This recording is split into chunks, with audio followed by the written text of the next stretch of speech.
So we are currently working on a 55 Chevy.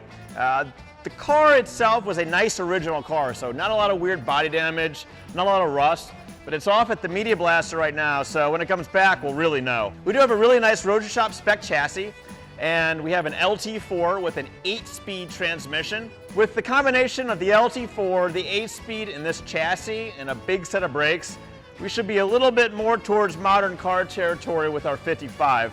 On the exterior, we've got a really cool two-tone look going in the renderings at the moment. We've got green on the bottom, a nice silver on the top. And then inside, we're gonna do something kind of modernized, but pretty classy.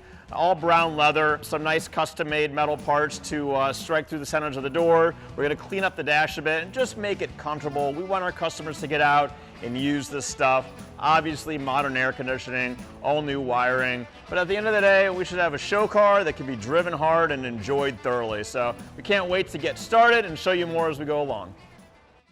Thanks for coming to our YouTube page. If you like what you see, make sure to subscribe. If you want notifications, click on the bell. If you want to buy some cool merch, click on the info card, or you can click on the link in the bio.